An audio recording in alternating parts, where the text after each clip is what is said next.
arajo joliba lamɛnbaga cɛ ni muso denmisɛnnin mabakɔrɔba min y'an ka page facebook ye n'o ye joliba fm ye facebook kan ani youtube kan an balimaw an b'aw bɛɛ lajɛlen fo ka aw waleɲuman dɔn aw minnu bɛ ka an ka min ye arajo lamɛn bamako yan nɔ segukaw fɛ yen nɔ arajo joliba bɛ lamɛn yen nɔ min ye sikasokaw fana fɛ arajo joliba bɛ lamɛn yen an balimaw bi ye alamisa ye min ye novembre kalo ye ale ye tile 28 sɔrɔ san 2024 limanaw ni y'an sigilen ye an ka laadala jɛmukan kɛnɛ kan min bɛ sigi aw ye don o don k'a daminɛ ntɛnɛndonya la fo ka se juma ma dɔgɔkun kɔnɔna la min ye kunnafoni sɛbɛnw ye olu mana fasiri an balima kunnafonidilaw ka don o don kunnafoni sɔgɔbɛli jamana kunnafoni de ko don ka se k'a di aw ma o kumana min jagoyalen bɛ anw kan o ye ka gafe ninnu ɲini limanaw k'u kalan aw ye bamanankan na aw bɛ se ka faamuya sɔrɔ cogo min na ni y'an sigilen o de kɛnɛ kan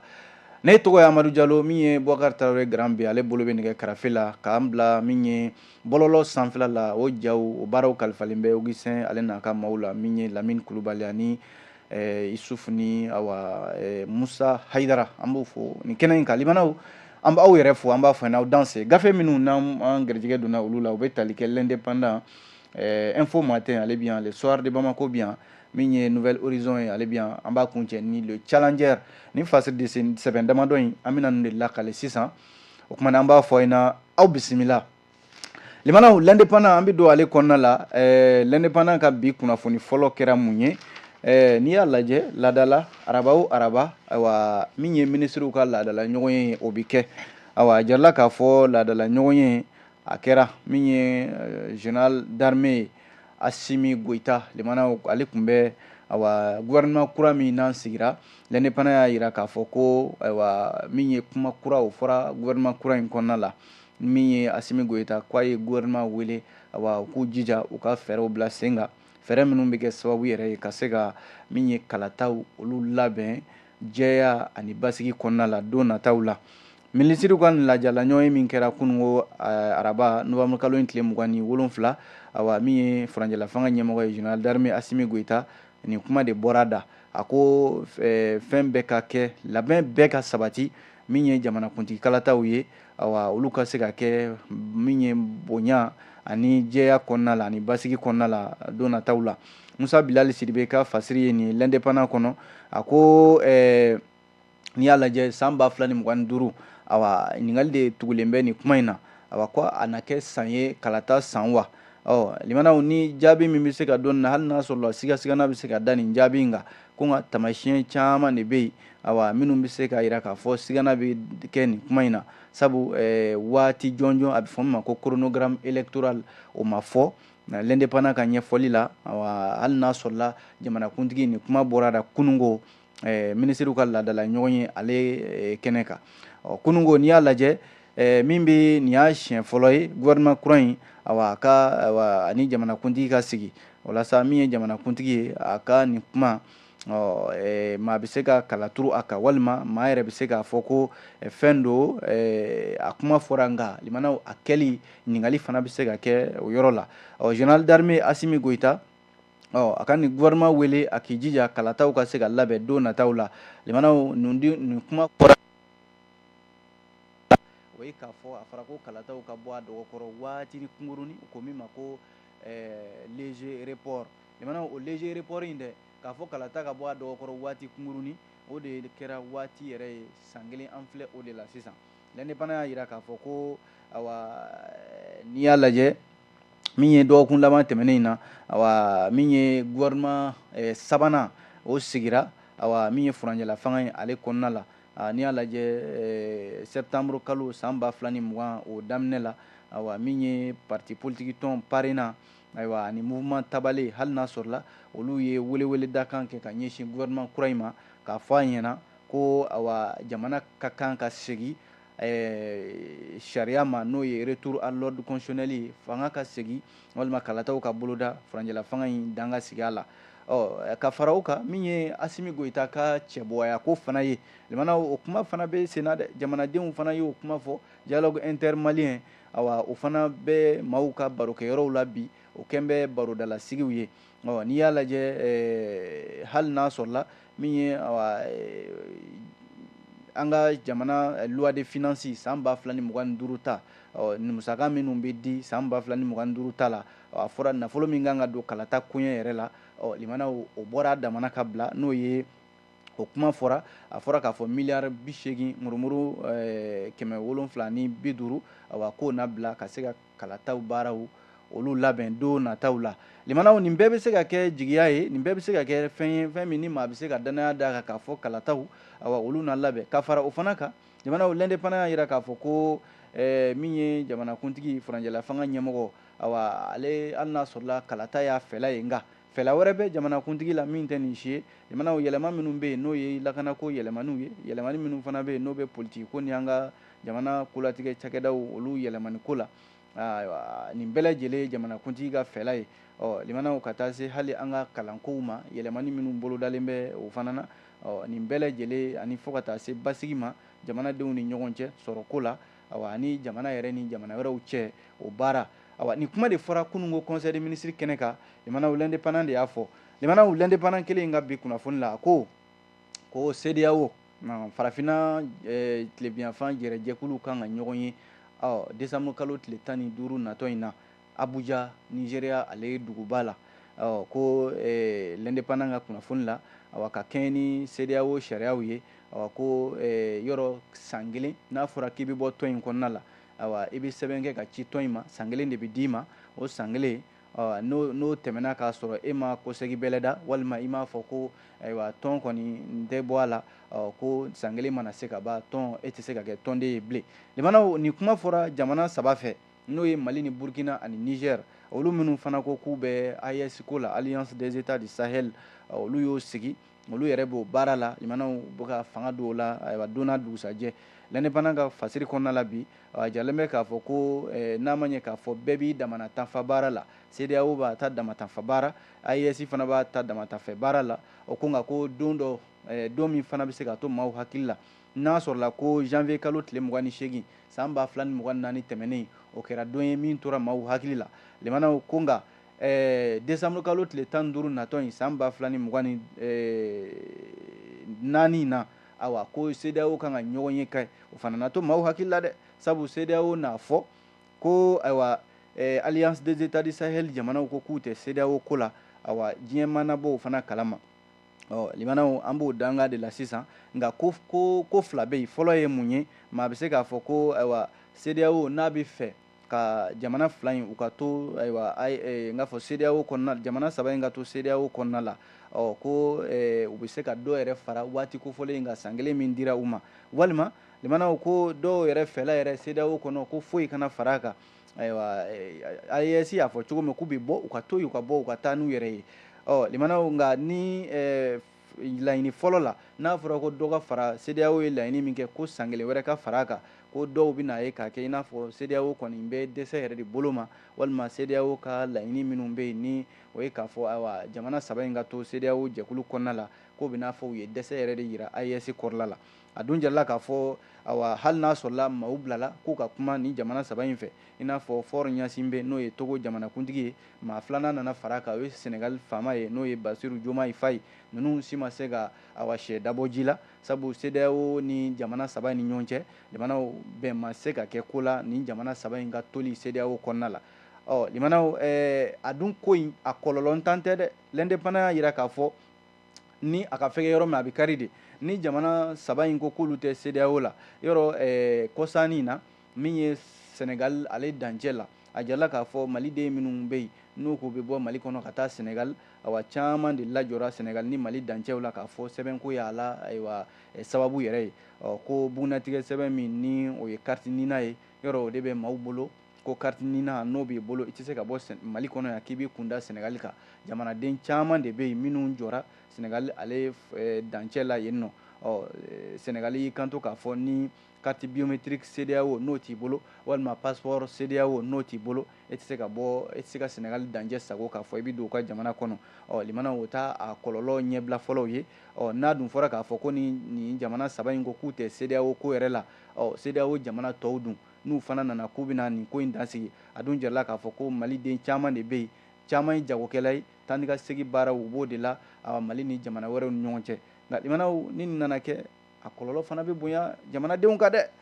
L'indépendant de ye nin kuma fɔ bi limanaw aw bonya bɛ kunnafoni la.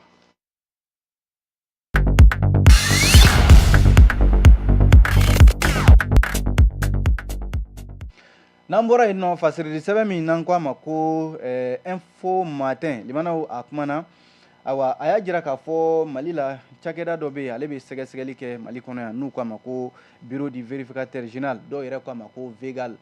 awa VEGAL k'a ka sɛgɛsɛgɛli taara Bamakɔ mairie la dɛ a jarala k'a fɔ yen e ko wo dɔ ma ye miliyari 5 tununa wo min kɔnɔ a ma taa cogoya ma dɔn walima a ma don a donda yɛrɛ fɛ walasa min ye fasiri ye info matin ka kunnafoni la bi a ko bureau du vérificateur général ka nin sɛgɛsɛgɛli min n'a a kɛra awa san 2019 awa ka taa bila octobre kalo tile 31 san 2022 in na vérificateur général ye ayiwa yeelen da ko dɔw kan ka yira k'a fɔ ko sugubulon min n'o bɛ tɛmɛ mairie du district ale ni awa sugubulon tigilama dɔw cɛ u ka baara dɔw ɲɛnɛbɔli la kɛrɛnkɛrɛnnenya la Bamakɔ ale dugu kɔnɔna saniya ko la ɲamancɛ ko b'o la limanaw yɔrɔ saniya ko b'o la limanaw sugubulon min bɛ tɛmɛ Bamakɔ mairie ale ni awa baarakɛlaw cɛ awa a na kɛ nafolo dɔ de fana ma taa a taayɔrɔ la tɛgɛden kɔni ɲɛsinin bɛ min ye direction des finances et du matériel n'o ye DFM min filɛ nin ye minisiriso min bɛ awa jɛya ko an ka sigida awa sanuyali ko la ani ɲɛta badabada ne kan ye ministère de l'environnement, de l'assainissement et du développement durable ale ma limanaw a jarala k'a fɔ tɛgɛden kɔni min ɲɛsin b'ale ma min ye awa vérificateur général a tala k'a yira k'a fɔ ko awa min ye mairie du district fana ye a fana tɛgɛden kɔni ɲɛsinen b'a ma nin ko in na fasiri info matin a y'a yira k'a fɔ ko ayiwa ko in ka se ka jɛya yɛrɛ a ka dɔn k'a fɔ tiɲɛ yɛrɛ la awa gafe minnu falenna awa sugubulon tigilamaw ani mairie du district ni ɲɔgɔn cɛ awa ko impôt minnu filɛ n'o ye centre 1 fo ka taa bila centre 1 ni centre 4 o impôt minnu filɛ nin ye Bamakɔ district kɔnɔna la olu y'a sɛbɛntiya k'a fɔ ko sɛbɛn minnu dir'u ma nin sugubulon ko ninnu na awa ko a yirala k'a fɔ ko majɛ bɛ a la a majɛ dɔw bɛ yen limanaw sugubulon fɔlɔ o majɛ bɛ taa se fo 3 ani murumuru 33 a jarala k'a fɔ yɛrɛ ko a dɔnni kan k'a fɔ ko majɛ b'o la sugubulontigi dɔw bɛ yen olu teliyara joona awa nafolo min fɔlen filɛ nin ye 2 ani murumuru 26 ɲɔgɔnna ka na o sara a tɔ tora 1 ani murumuru 1 ye vérificateur général tala k'a yira k'a fɔ ko directeur des services urbains de voirie et assainissement a yɛrɛla k'a fɔ ale fana awa ko a fana ka baaraw tɛ ka kɛ a kɛcogoya yɛrɛ la ko a bɛ sugubulon min di maaw ma awa baara in tɛ ka k'a kɛcogoya la limanaw wala a jarala k'a fɔ ko awa vérificateur général ko a ka sɛgɛsɛgɛli la nɔ taara bɔ nafolo fana ka yen nɔ n'o ye voirie urbain ale bɛ sugubulon minnu di awa nafolo min n'o fana ɲɛ ma se ka fɔ ɲɛ jɔnjɔn ma se ka fɔ a la a donna nin da de fɛ o ma se ka fɔ miliyari 5 ani a n'a kunkanfɛn limanaw nin de ye kuma yɛrɛ ye info matin ko awa vérificateur général ye awa laɲini dɔw kɛ a ko la o de ye k'a fɔ ko awa n'a ma ɲɛ k'a fɔ jamana foroba nafolo limanaw a bɛ di jamana cakɛda ma kɛrɛnkɛrɛnnenya mairie district jamana ka cakɛda don wa ale ɲɛsinen bɛ min ma o ye Bamakɔ jɛya ko ni Bamakɔ ɲɛda bɛ se ka ɲɛ cogo min na n'a fɔra ko nafolo bɛ di nka a nafolo caman de bɛ yen awa a bɛ don da fɛ walima sɛbɛnkolonw bɛ dilan awa sabu sugubulon minnu n'an bɔra k'olu fɔ sisan n'i y'a sababu yɛrɛ lajɛ a bɛɛ lajɛlen ye sɛbɛnkolon de ye sɛbɛnkolon minnu bɛ yen ni awa bɔtaara k'a kan impôt centre 1 impôt ani centre 4 impôt la limanaw an bɛ don min na i ko bi vérificateur général de ye nin bɛɛ fara ɲɔgɔn kan ka gafew ta ka taa bila section des cours suprêmes ani awa min bɛ tali kɛ pôle économique et financier ayiwa olu ka bolo kan u fana ka se k'u ka sɛgɛsɛgɛli d'a kan nafolo in a taara sira min kan a dun jarala k'a fɔ foroba nafolo limanaw o man ka kɛ mankan dunfɛn dɛ info matin de ye nin kuma fɔ bi aw bonya b'a la.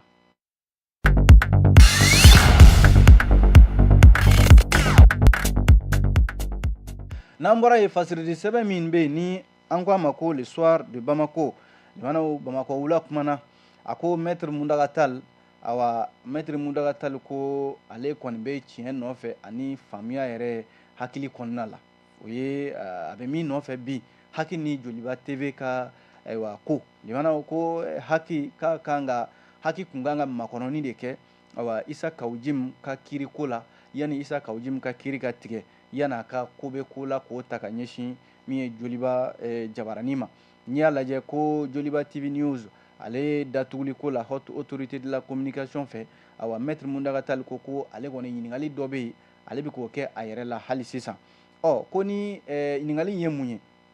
ko ni Isa Kawujim nana kɛ maa ye yɔrɔ a minɛnen bɛ nin waati in na k'a fɔ de ko jalaki b'a kan jalaki t'a kan fɔlɔ dɛ maa tɛ se k'a fɔ ko a jalakila walima maa yɛrɛ tɛ se k'a fɔ ko awa kasoden don fɔlɔ n'a ka kiiri ma kɛ ka jalaki bin a kan maître Muntaka Tall ko ni Isa Kawujim nana kɛ maa ye awa jo yera a fɛ sariya ye jo di a ma haute autorité de la communication ale ni ayiwa Joliba TV olu ta bɛna k'a la jumɛn de ye sisan o de la ko haki n'a sɔrɔla ko sini ma sinikɛnɛ ma Isa Kawujim nana bila awa maître Muntaka Tall ye avocat ye jamana sariya dɔnbaa don Soir de Bamako y'a jira k'a fɔ haki a kan k'a dɔn k'a fɔ ani jamana kunnafonidilaw awa ko a bɛna kɛ ɲɔgɔn sama gansan de ye nafa yɛrɛ tɛ min na maître Muntaka Tall ye o de la a ye wele dakan bila ko in ka ɲini faamuya kɔnɔ ko in ka ɲini hakilitigiya kɔnɔ n'o tɛ n'a nana kɛ awa haki yɛrɛ ye wele bila Joliba TV ma ko a ka taa a ka sɛbɛn kɛ a ka se ka ayiwa laɲini kɛ k'a fɔ de ayiwa an jo t'a la n'o ye recours gracieux ye o min taara ayiwa bila haki mɔgɔw fɛ yen ko haki kan ka baara kɛ ni o ye u man ka Joliba TV ka a jabarani datugu u kan ka makɔnɔni kɛ fana Isa Kawujim min ni ko b'o bɛɛ lajɛlen kun kan yɔrɔ hali n'a sɔrɔla nin waati in na a bɛ bolo la nka kiiri ma tigɛ fɔlɔ jalaki ma bin a kan fɔlɔ haute autorité de la communication haki ale fana kan ka makɔnɔni kɛ ka sariya makɔnɔ awa ni min kɛra Isa Kawujim la sariya ni Isa Kawujim ka ko kɛra min ye sariya ɲɛkɔrɔ haki fana bɛ se ka taama ni o sira ninnu de ye n'i y'a lajɛ min ye maître Muntaka Tall a yɛrɛ ko hali n'a sɔrɔla ko Joliba TV maaw tɛ ale wele u ka jabarani kan ko nka o t'ale bali ale k'a ka tiɲɛ fɔ dɛ ko hakilila min b'a fɛ o ye ko in ka lajɛ hakili kɔnɔ ko in ka lajɛ sariya fana bɛ a fɔ cogo min na sinidi faso yiriwatɔn politique tɔn ɲɛma limanaw a ko an bɛ don min na i ko bi ko a bɛ fɔ min ma ko sanction pénale et non pénale n'o ye jamana ka sariya bɛ ɲangini kɛ sira minnu kan n'a sɔrɔla ayiwa a kan ka lajɛ o sira de kan ko ale bɛ ko kuncɛ ni min ye o ye k'a fɔ ayiwa ko in ka lajɛ ji ɲɛma jɔlen na a kana kɛ paraw ani bɔrɔkɔnɔbila ye sabu ni haki y'a ayiwa dɔn kɛ ka kɔn jamana sariya ɲɛ a laban a bɛ se ka kɛ dɔnko fila ye walima ani jamana kunnafonidilaw u na a na kɛ fɔɲɔgɔnkɔ ye sama-samani kana bɔ a la o dun man ɲi jamana ale bɛɛ y'a ma n'o ye démocratie ye limanaw min ye le Soir de Bamako ka kunnafoni filanan min n'an b'o da o tulo kan a ko lakɔlikaramɔgɔ minnu bɛ yen ni olu bɛ Kayi mara la olu y'a jira k'a fɔ k'u ka nafolo kasabi dɔw bɛ yen o juru bɛ jamana na n'o ye a fɔ min ma ko heure supplémentaire yɔrɔ n'i ye waati min dir'i ma k'i ka baara k'o kɔnɔna la n'o dafara ni baara tɔ bɛ yen a diyagoyalen bɛ waati wɛrɛ ka ɲini fɛ o de ye heure supplémentaire in ye lakɔlikaramɔgɔw u ka se ka o kalan kɛ kalandenw kunna a jirala k'a fɔ ko an filɛ o san 6 de la nin ye lakɔlikaramɔgɔ minnu filɛ Kayi o ka o juru o heure supplémentaire wari o CNDC ka sara n'i y'a lajɛ ko syndicat des professeurs de l'enseignement secondaire des collectivités bakurunba la u k'a ma ko SYPESCO ko a bɛ heure supplémentaire baaraw a b'a sonsoro fɔlɔ yani olu ka wari a ka da u tɛgɛ n'i y'a lajɛ SYPESCO ale ye jɛrɛba dɔ kɛ nɔgɔnbɛ kalo in tile 26 tɛmɛnen lycée dugukolo Konare la Kayikaw fɛ yen lettre min n'u y'o ci u ka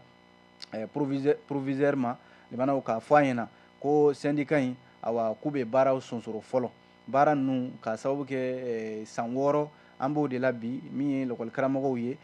ko u ka wari minnu bɛ yen n'o ye heure supplémentaire wariw ye k'o CNDC ka di u ma limanaw nin hakilila in dun taara ka bɛn ni waati ye a bɛnna ni kalanta daminɛ de ye yɔrɔ kalanta yɛrɛ a ma mɛn kosɛbɛ a tɛ kalo kelen bɔ kosɛbɛ n'a fɔra ko kalan taara ɲinan yɛrɛ a ma ta waati la kalo kelen bilala ko jizɔn donna maaw kan ji ye tiɲɛni kɛ Mali fan caman fɛ kalansow kɔnɔ maaw ka kundogo yɔrɔ de kɛra kalansow ye o kɛra sababu ye kalan ma ta waati la walasa ka se ka o waatiw datugu lakɔli karamɔgɔw kan ka jagoya de heure supplémentaire ninnu ka se ka dɔ fara ayiwa waati min bɛ di u ma ka dɔ fara o baara waati kan n'a fɔra lakɔli karamɔgɔw ka o juru fana bɛ ayiwa faamaw la ayiwa san 6 u b'o ko kɔnɔna la ni min ye foroba cakɛlaw ni collectivité lakɔli karamɔgɔw ye u ko ayiwa olu fana tɛna se ka o baara kɛ limanaw a kɔlɔlɔ bɛ bin joni kan o ye lakɔlidenw ye lakɔliden minnu bɛ yen ni waati ma dafa a bɛ se ka kɛ ayiwa kɔlɔlɔ ye ka ɲɛsin u ka kalan ma ni ɲɔgɔndanw sera examen jamana faamaw di tɛna ayiwa k'a fɔ de ko ɲɔgɔndan min filɛ nin ye ko ayiwa k'a nɔgɔya kalandenw ma walima k'a kɛ fɛn ye kalandenw bɛ se ka ɲɔgɔndan kɛ jamana faamaw tɛna o yɔrɔ lajɛ jɔnni de ta bɛna k'a la kɔlɔlɔ ye o ye denmisɛnninw ye denmisɛnnin minnu bɛ yen ni nin si la olu m'a min u m'a bɔn lakɔli karamɔgɔw ni faamaw cɛ a kɔlɔlɔ bɛna kɛ denmisɛnninw ta ye o de la sa k'a ɲinina jamana faamaw fɛ u ka nin ko in ta bala joona jamanaw k'an b'a kuma na kabini kalan ma taa yɔrɔ jan walasa ninnu ka hakɛw bɛ se ka d'u ma kalan ka se ka kɛ kunnafoni filɛ jamanaw soir de Bamako an ye nin sɔrɔ a kɔnɔ bi aw bonya b'a la.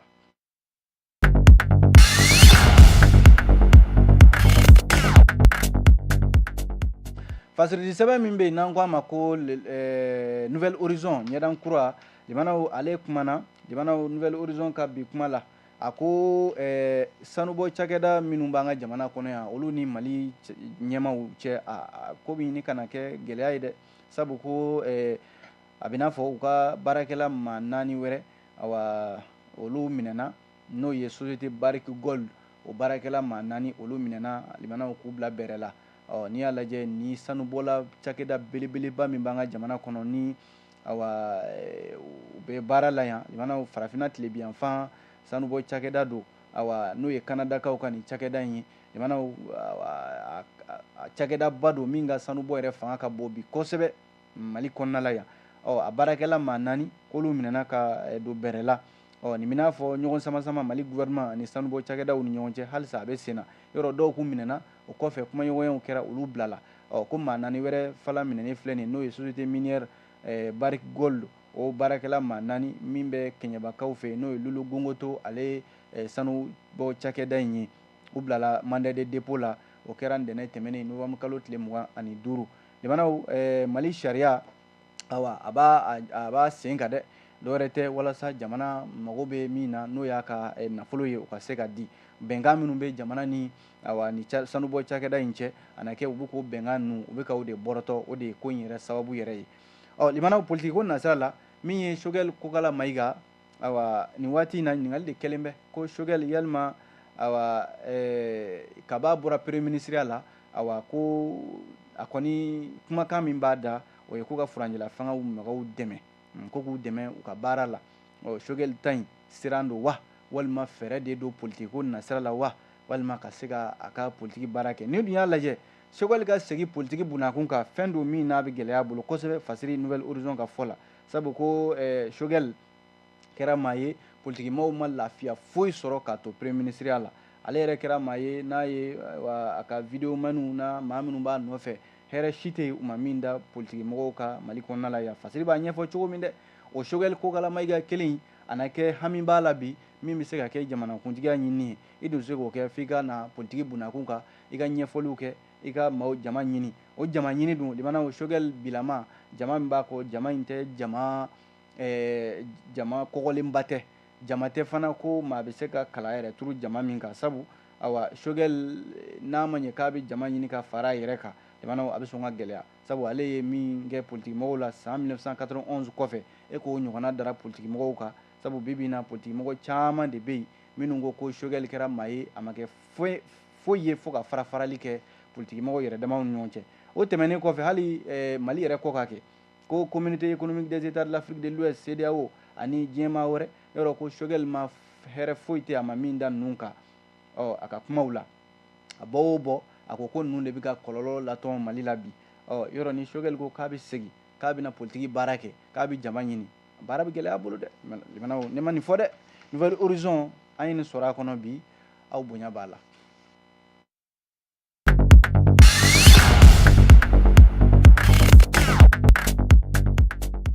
an bɛ fasiri lakalili kuncɛ ni le challenger ye limanaw fasiridi sɛbɛn ayiwa a kumana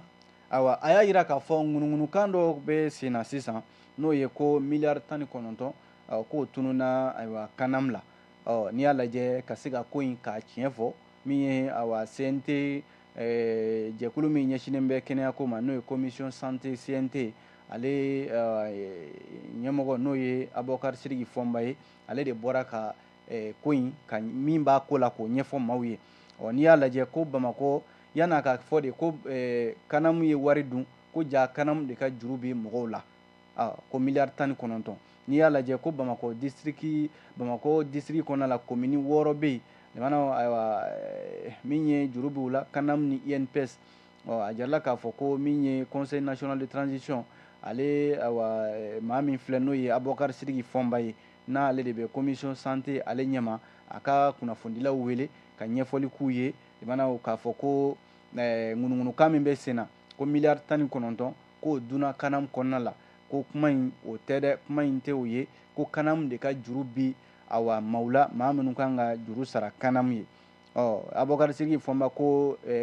bonya min n'a b'o ta ka ɲɛsin malidenw ma ko k'a yira k'a fɔ a tɛna i n'a fɔ k'ale bɛna kanamu de lafasa o tɛ nka ko malidenw fana ka hakɛ lafasali o y'a ka diyagoya ye ko n'i y'a lajɛ bi ka se ka ko in danganamaya sabu ŋunuŋunu kuma mana kɛ cogo o cogo tiɲɛ ka dɔgɔ ale kɔnɔna la commission santé ɲɛma a ko ale tɛna kanamu lafasa a tɛna INPS lafasa a tɛna CMSS a tɛna o lafasa a ko nka u tɛna jɛn n'a ye k'a fɔ an ka jamana cakɛdaba ninnu kɔni ko nkalon fana ka da u la k'olu fana sigilen to yen